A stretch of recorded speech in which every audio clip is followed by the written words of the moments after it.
کہ اگر ہمارے گھروں میں کسی خوشی کا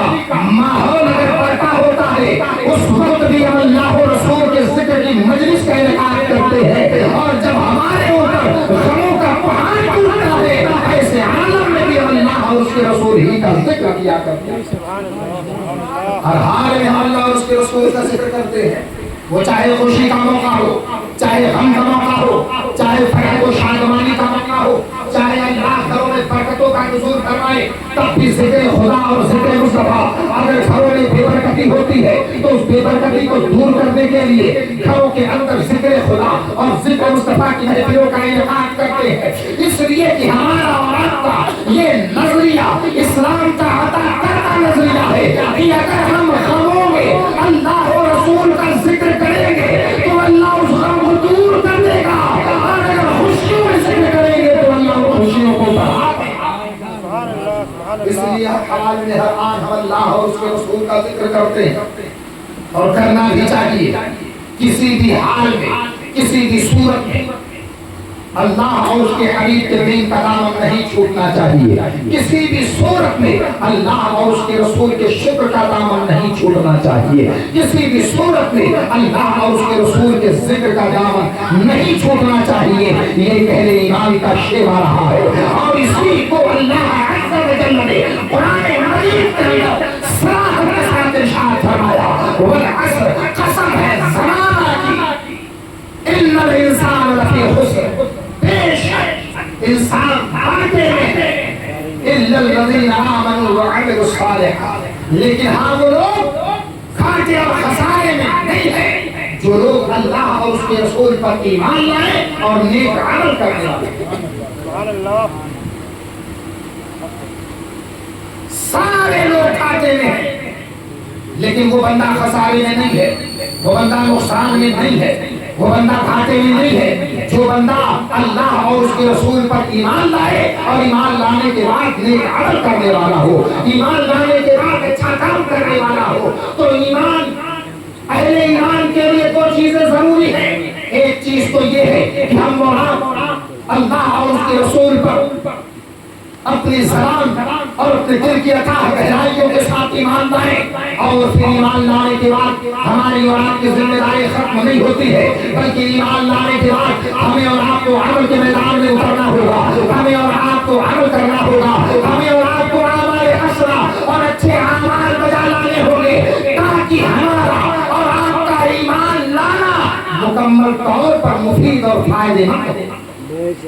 کوئی بندہ صرف ایمان لائے اور ایمان لانے کے بعد اگر وہ نیک عمل نہ کرے، اگر وہ نیک کام نہ کرے، اگر وہ اچھا کام نہ کرے، تو آپ سمجھ لیں کہ اس بندے نے خسارے والا عمل کیا ہے، اس بندے نے نقصان والا عمل کیا ہے۔ آپ ایمان لائے ہوئے ہیں، یہ قابل مبارکباد ہے، آپ صاحب ایمان ہے، یہ قابل مبارکباد ہے، آپ ایمان والے ہیں، یہ قابل مبارکباد ہے، مگر اس کے بعد آپ دوہرے مبارکباد کے حقدار اس وقت ہوں گے جبکہ آپ اعمال حسنہ کرنے والے بن جائے، جبکہ آپ نیک عمل کرنے والے بن جائے، جبکہ آپ اچھے کام کرنے والے بن جائے۔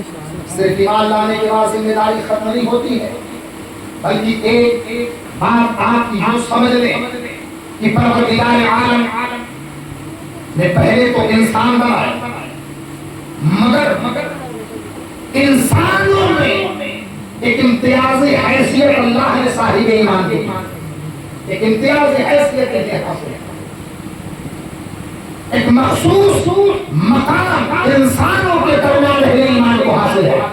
اور ظاہر سی بات ہے کہ جب اللہ نے آپ کو ایمان کے منصب سے نوازا ہے، کنتم خیر امت کے منصب سے نوازا ہے، تو پھر آپ کی ذمہ داریاں بھی بڑھیں گی، اور وہ ذمہ داریاں یہی ہے کہ زندگی کے آخری سانس تک ہم نہ تو اللہ کے حکم کا دامن چھوڑے، نہ رسول اللہ کے حکم کا دامن چھوڑے، ہاں کوئی مصیبت، کوئی پریشانی، کوئی ظلم ستم کا بازار گرم کیا جائے، مگر اللہ اور اس کے رسول کے حکم کی پابندی کرنی ہے۔ ورنہ آپ لوگوں نے صحابہ کرام کی داستانیں سنی ہوں گی، حضرت سیدنا بلال حبشی رضی اللہ تعالی عنہ، اللہ کے حبیب صلی اللہ علیہ وسلم نے افریقہ سے آئے ہوئے صحابی کو اپنے سینے سے لگایا ہے۔ یہ خوبی رہی ہے اللہ کے حبیب کی کہ اگر کوئی بندہ بارگاہ مصطفیٰ میں عقیدت اور محبت کے ساتھ اگر وہ افریقہ سے آتا ہے تو اللہ کے حبیب اسے کلیجے سے لگا کر کے اسلام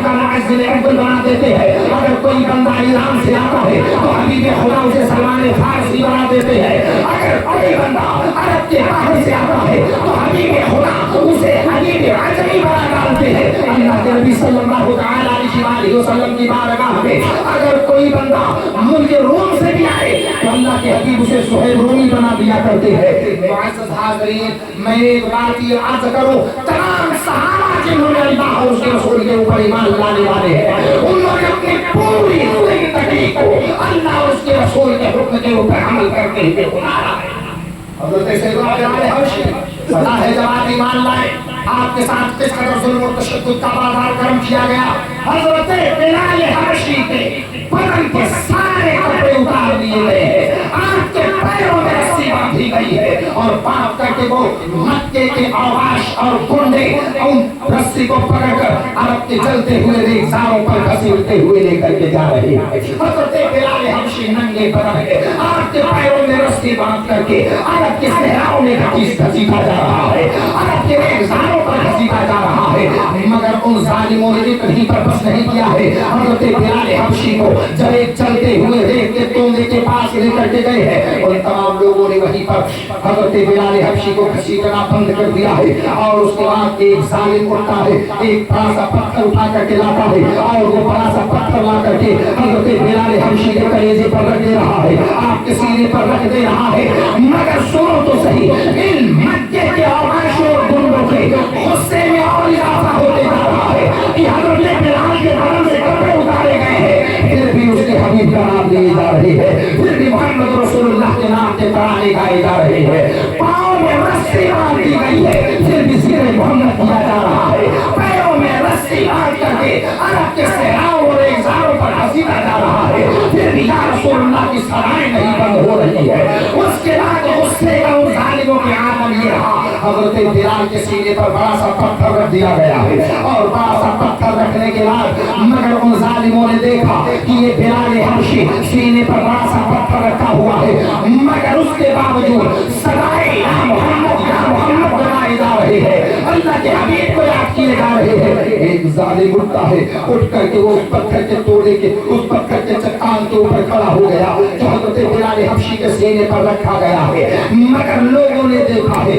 ابھی بھی حضرت بلال حبشی کی زبان ہل رہی ہے، آپ کے لبوں پر کوئی کلمہ جاری ہے. جب کچھ لوگوں نے اپنے کان کو لگا کر کے سنا ہے تو ان کی حیرانی کے امتحان نہ رہی کہ جس بلال کو کلمہ سے دور کرنے کے لیے یہ سارا عمل کیا گیا ہے، پتھر سینے پر پتھر پر ایک کافر کھڑا ہے اور حضرت بلال کے پیٹھ کے نیچے عرب کے چلتے ہوئے ریت ہے، مگر ایسے حالت میں حضرت بلال کے لب ہل رہے ہیں. ایک ظالم کان کو قریب لے کر گیا، حیران ہو گیا کہ صورت میں بھی حضرت بلال حبشی لا الہ الا اللہ محمد رسول اللہ کے ترانے گائے جا رہے ہیں. ان کے اندر یہ حیرانی کی امتحان رکھی کہ آخر بلال کے اندر یہ طاقت کہاں سے آئی. اگر حضرت بلال حبشی سے پوچھا جائے اے بلال حبشی آپ کے اندر یہ قوت و طاقت کہاں سے جمع ہوئی ہے، آپ کا جواب ہوگا میاں یہ بلال کے جسم کی طاقت نہیں ہے، بلال جس کے نام کا کلمہ پڑھا ہے اس کلمے کی طاقت ہے، جن کے اوپر ایمان لے کر کے آئے ہیں ایمان کی قوت ہے. حضرت بلال حبشی گویا اس وقت بھی اعلان کر رہے ہیں جو جان مانگو تو جان دے دے، جو مال مانگو تو مال دے دے، جو جان مانگو تو جان دے دے، جو مال مانگو تو مال دے دے،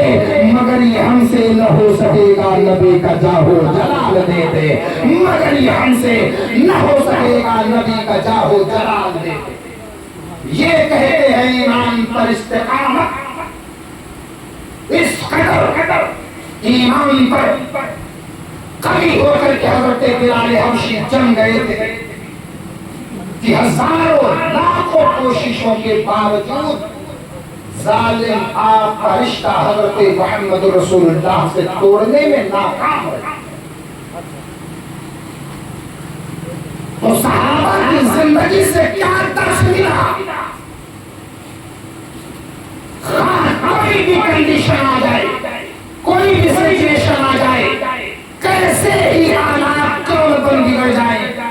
مگر اپنا ہاتھ دامن مصطفیٰ سے جدا نہیں کرنا ہے، اپنا ہاتھ دین محمدی سے جدا نہیں کرنا ہے، اپنا ہاتھ سرور عالم صلی اللہ علیہ وسلم کی سیرت طیبہ، نبی اکرم صلی اللہ علیہ وسلم کی شریعت طیبہ سے تہی دامن ہرگز نہیں ہونا۔ ورنہ ایک بات میں یہ بتاؤں، آج کے ظلم و ستم کو دیکھ کر کے شاید آپ کی روحیں کانپ رہی ہو،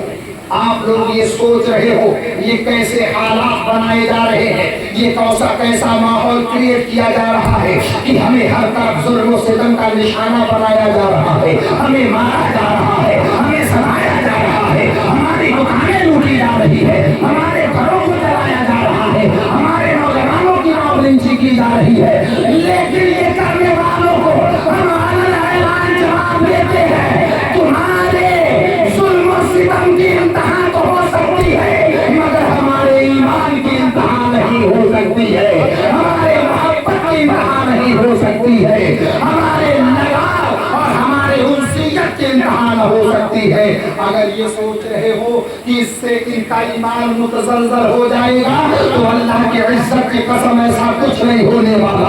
اس لیے کہ تباہی اور بربادی کو دیکھنا اور جھیلنا یہ ہمارا آج کا تجربہ نہیں ہے، 1400 سال پرانا تجربہ ہے ہمارا۔ کیا ہم خرناطہ میں تباہ و برباد نہیں کیے گئے؟ کیا ہمارے سروں کا دور ہلاکوں میں بغداد میں مینارہ نہ تیار کیا گیا؟ کیا بغداد سے ہمیں خارج نہ کیا گیا؟